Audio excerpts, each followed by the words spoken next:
The unexamined life is not worth living. Socrates, a whisper, a spark, a thought that refuses to bow. You stand at the mouth of an ancient cave. The walls are damp.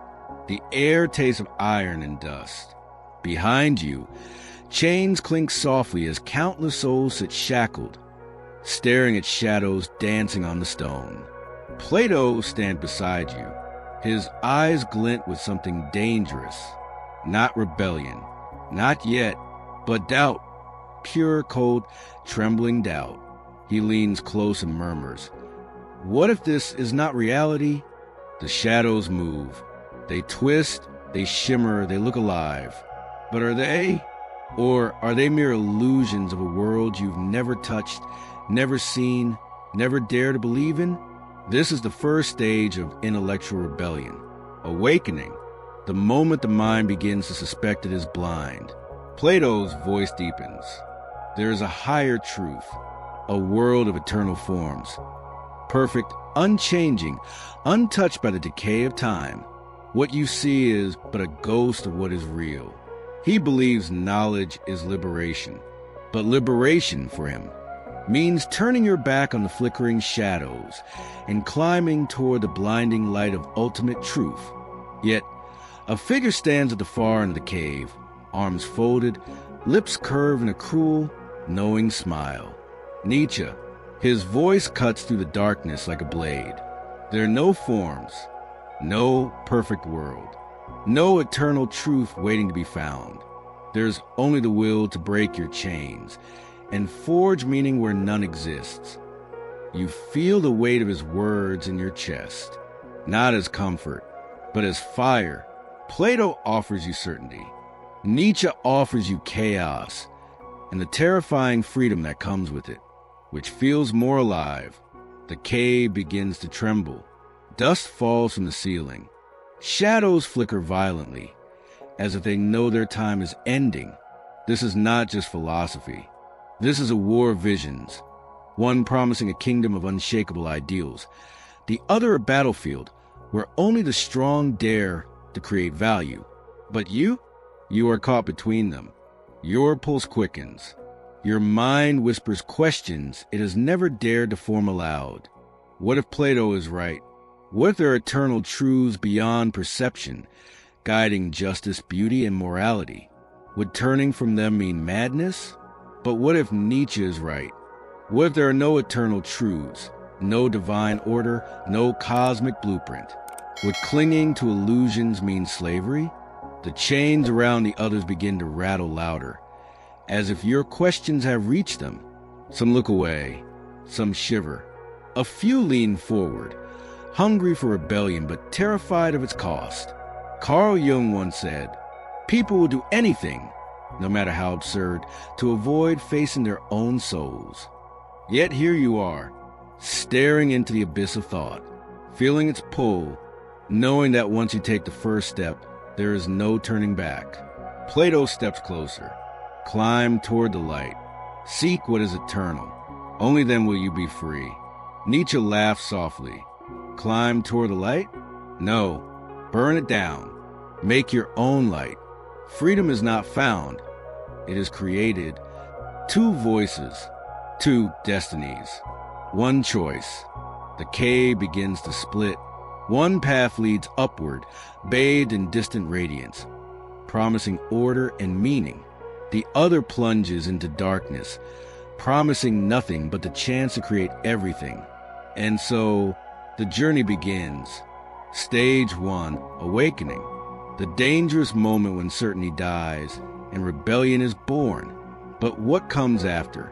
Doubt, dissonance, the first cracks in the walls of inherited belief. Will you follow Plato toward the comfort of eternal ideals, or Nietzsche into the storm of self-made meaning? The debate has only begun, and so has your rebellion. He who has a why to live can bear almost anyhow. Friedrich Nietzsche. The cave has cracked. Light seeps through one side. Darkness coils on the other. Your steps echo as you move toward the split. But the ground feels unstable. Not stone, not earth. It feels like thought itself, trembling under the weight of opposing visions. This is stage 2, doubt, the first fracture in the mind's once solid walls. Plato walks beside you, his robe trailing through shadows. His tone is calm, measured, yet charged with quiet urgency. Do not mistake confusion for freedom, he warns. Truth exists. It must. Otherwise, life becomes chaos, a storm with no direction, no purpose, no justice. The forms are eternal, unchanging, perfect. They are what give life meaning.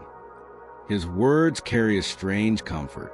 They speak of certainty, of order, of a cosmos that is not random, but guided by higher principles. Yet Nietzsche scoffs. His voice strikes like thunder, sharp, unrelenting. Comfort is the lie you tell yourself when you're too afraid to face reality. There are no eternal forms, no sacred truths hanging above the world like stars. There's only life, raw, wild, indifferent, and your power to carve meaning from its chaos. The words collide in your mind like swords. Certainty or courage, order or raw will. Stage 3 arrives swiftly. Dissonance. The mind rebels against itself. You think of history. Empires rose and fell under the illusion of eternal truths. Divine laws, unquestionable orders. But what happened when those illusions cracked? When Socrates questioned Athens, they silenced him with poison. When Nietzsche proclaimed God's death, the world lurched toward nihilism, trembling at the void he exposed. You feel it now, that void, like a hollow wind pressing against your chest. Plato senses your unease. Truth is not a burden, he insists. It is a path. Without it, morality crumbles. Justice collapses. Civilization dissolves. Do you wish to stand in a world where nothing is sacred? His question burns. But Nietzsche's reply is a lightning strike. What is sacred? He snarls. The illusions of dead men? The ideals of a world too weak to face reality? No. Better to destroy false heavens and kneel before empty thrones. Better to suffer for authenticity than live chained to shadows. The tension between their voices grows unbearable. Plato offers a lighthouse. Nietzsche, a storm. Your mind sways. What if Plato is right? Without eternal truths, morality is no more than opinion, justice a fragile dream. Civilization could shatter under the weight of its own doubt. But what if Nietzsche is right? What if eternal truths are illusions? Constructs built to comfort the fearful and control the masses. Then following them would mean surrendering the power to create your own destiny. You feel the cave shift again. Shadows twist into grotesque shapes. Monsters a half-formed thought. Lightning arcs across the walls, casting violent bursts of light that reveal cracks in everything you believed. Carl Jung once wrote, "In all chaos there is a cosmos. In all disorder, secret order." But whose order? Plato's? Nietzsche's? Yours? The cave narrows. The shadows stretch longer. The lightning strikes harder. Doubt now feels like a living thing, coiling around your mind, whispering, what if both are wrong? What if neither truth nor will can save you? The whisper fades, replaced by silence. A silence so heavy it feels like the world has stopped breathing. Plato speaks softly now, almost like a plea. Do not fear truth. Fear only the blindness of shadows. Nietzsche steps closer, his eyes fierce, his voice low but seething with challenge. Fear nothing. Create everything, even if it means destroying what you once called sacred. Your heart pounds. Your breath catches. The path ahead splits into two impossible roads. You are no longer an observer. You are the battleground. The walls shake. The floor cracks. The cave threatens to collapse. And yet in the chaos, you feel something stir, dangerous, exhilarating. Not certainty, not clarity, but hunger. The hunger to know what lies beyond both roads. Beyond Plato's light, Beyond Nietzsche's fire, the next stage awaits. Isolation, the descent into a realm where no voice can guide you but your own. The chains are gone. But freedom? Freedom is heavier than iron. Man is condemned to be free. Jean-Paul Sartre, the cave is gone. Only silence remains. But it is not the silence of peace. It is the silence of being utterly, terrifyingly alone. This is stage 4, isolation. You have stepped beyond the shadows, beyond the lightning, beyond the comfort of old beliefs. But in abandoning certainty, you have severed something deeper. Your tether to belonging. The voices that once guided you, reassured you, kept you safe. Now they feel distant, like echoes from another life. Plato walks no further. Nietzsche fades into the mist. You are left with only the sound of your own footsteps, and a gnawing awareness that you no longer know where they lead. The mind becomes a labyrinth. Every thought feels like a corridor. Some lead to wonder, others lead to terror, and some end abruptly, leaving you staring at walls of emptiness. This is the cost of rebellion. History remembers rebels as heroic figures, bold and unshaken. But the truth is darker. Socrates stood before Athens, accused of corrupting the youth, his calm masking the storm inside. He drank the hemlock. His last words spoke of duty to truth, but they could not tell us what fear gripped his final breath. Nietzsche faced a different fate. He tore apart the heavens with his words, but the price was madness. His last years were spent locked away, mind fractured, staring into the void that had stared back too long. Rebellion is romantic only to those who never lived it. You feel it now, the weight of it, the ache of it, the solitude that gnaws not only at your thoughts, but at your very sense of self. Plato's world had certainty, forms, eternal truths, order. To reject them is to step into a place where the compass no longer points north. Nietzsche's world had passion, will to power, self-creation. But it is a dangerous fire, one that burns without mercy, consuming those who cannot bear its heat. Carl Jung warned, the most terrifying thing is to accept oneself completely. And that is what isolation demands. To sit with your own mind, stripped of illusions, to face its hungers, its fears, its shadows. Stage 5 begins confrontation, not with Plato, not with Nietzsche, but with yourself. What do you believe now? Not what you were told, not what history whispers, not what philosophers promise, but you. Who are you when no ideology defines you, when no ancient text gives you a map, when no God offers salvation and no eternal form guarantees meaning? The silence grows heavier. Each step echoes louder. It feels like walking through your own subconscious, past memories, regrets, unspoken desires, past fears you swore you had buried long ago. You see fragments of your former self, beliefs that once felt unbreakable, cracked and crumbling on the floor. And then, in the distance, you see two figures again. Plato, Nietzsche, but they are different now. No longer guides, no longer prophets. Just voices, reflections of what you might choose to become. Plato speaks first, softly. Return to the forms. There is safety in knowing there is something higher than yourself. There is peace in surrendering to truth. Nietzsche counters, voice low but fierce. Safety is death. Peace is stagnation. Better to suffer for freedom than to rot in certainty. The air hums with their tension. But their words feel less like commands now, more like temptations. The real confrontation is no longer with them. It is with the question burning inside you. Can I bear the weight of freedom? Your heart answers before your mind does.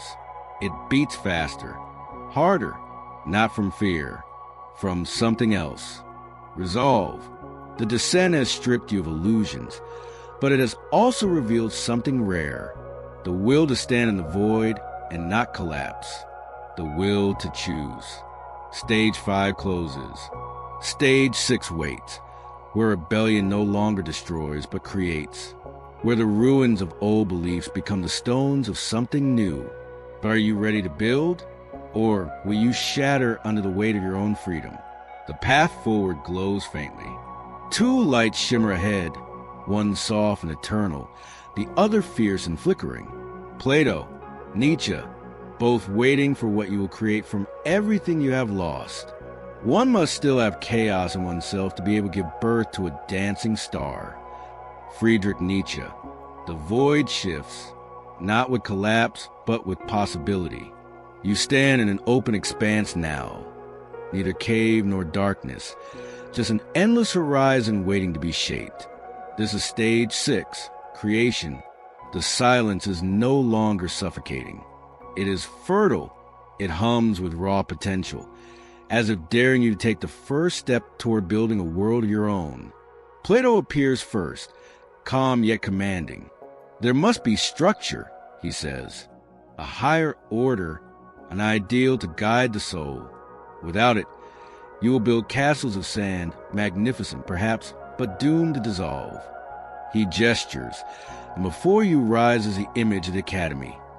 White pillars gleaming beneath a sun that never sets. Within it halls, philosophers walk, their robes whispering across marble floors, their minds reaching for eternal truths. Justice, beauty, goodness, etched not in ink, but in the very fabric of existence. Plato's world is elegant, harmonious, safe, but safety has its price. It asks for obedience to something beyond yourself. Nietzsche's voice cuts through, sharp and alive. Obedience? To what? Illusions carved by dead men? No, build not from submission, but from fire. He lifts his hand, and the horizon erupts into a vision of the Übermensch. Not a god, not a philosopher, but creator. A being who forges values not from some eternal realm, but from the strength of their own will. A being who dances above the abyss and calls it freedom. His world is wild, unpredictable, yet it pulses with a vitality that feels like lightning in your veins. You stand between them. Two visions, two futures. Plato's order promises transcendence through timeless ideals. Nietzsche's chaos promises transcendence to becoming, through endless self-overcoming. But both demand courage. Both demand sacrifice. Carl Jung wrote, "The creation of something new is not accomplished by the intellect, but by the play instinct acting from inner necessity." That is what you feel now, an inner necessity, the sense that rebellion cannot end with destruction, that the mind must not only question but build. That thought, like civilization, must rise from its own ruins. You look to history for proof. Plato built more than philosophy. He built the foundation of Western thought. His academy trained minds for centuries, whispering of ideals that shaped law, ethics, politics, art. Nietzsche left no academy, no temple, but his words lit fires in the hearts of those who dared to live beyond morality. He inspired writers, artists, revolutionaries, those who refused to kneel before the weight of tradition. One gave order to the world. The other set it ablaze. Which do you need more now? The question is dangerous because it demands more than reflection. It demands action. The horizon trembles, waiting. Not for Plato, not for Nietzsche. For you, what will you build? A world of ideals, calm, timeless, eternal? Or a world of will, wild, ever-shifting, alive? Your hand trembles as you reach forward, not from fear, from the realization that whichever path you choose, you will leave the other behind. Yet perhaps that is the final truth. Rebellion does not end in certainty. It ends in creation, and creation always demands risk. The landscape shifts again. Two structures rise in the distance, one of stone and marble, carved with perfect symmetry, the other of fire and steel, pulsing like a living heart. Plato and Nietzsche stand at opposite gates.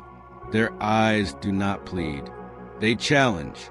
Whichever door you walk through, you will emerge as more than a seeker. You will emerge as a builder of thought, a bearer of legacy, but the choice is not yet final. For beyond creation lies one last stage, one last question, one last reckoning. Stage 7, Legacy, the eternal debate over which vision will outlive the other, and whether your rebellion will echo through history or vanish in silence. We are what we repeatedly do. Excellence, then, is not an act but a habit. Aristotle, become who you are. Friedrich Nietzsche, the horizon no longer trembles. It waits, silent, expectant. You stand before two worlds, Plato's temple of eternal ideals and Nietzsche's blazing frontier becoming. But as you reach for one, a realization strikes. The choice is not only about what you believe, it is about what humanity becomes. This is Stage 7, Legacy. Plato steps forward, his robe stirring like the wind of centuries. Look at history, he says, his tone solemn but proud. Wherever ideals are honored, civilizations flourish. Justice stands. Beauty inspires. Law holds.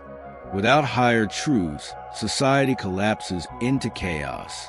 Do you wish to see a world where nothing means anything? He gestures toward visions of the past. Athens rising under philosophy, art blooming in symmetry, reason guiding kings and councils. A vision of order, of timeless structure. But Nietzsche laughs low and sharp. Order? No. Shackles. Safety that rots the soul. History is not built by those who cling to ideals, but by those who dare destroy them when they outlive their worth. Truth is not eternal. It is a forge, a place where fire remakes everything, including itself. His words conjure visions of revolution, artists breaking conventions, thinkers questioning morality, rebels shaping new eras by rejecting the old. A vision of vitality, of constant becoming. The air between them burns, not with anger, with inevitability. For this debate is eternal. Neither side wins, neither side yields. Both call to the human spirit, one with the promise of transcendence, the other with the thrill of freedom. Carl Jung once warned, the greatest danger to humanity is the inability to hold the tension of opposites. And here you are, holding it, feeling its weight press against your chest like stone and fire at once. Which vision will define tomorrow? Will humanity seek Plato's path, finding solace in ideals, building temples of meaning to guard against chaos? Or will embrace Nietzsche's fire, daring to dance above the abyss, creating values anew with each passing age? The question is not academic, it is existential. Because rebellion is not merely personal. It is cultural, generational, civilizational. You see visions of future worlds, some order like Plato's, harmonious, serene, but perhaps still.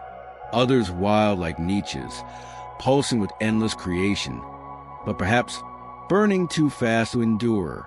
And then you see yourself, not as seeker, not as rebel, but as witness to this timeless debate, one that began long before you, one that will outlive you.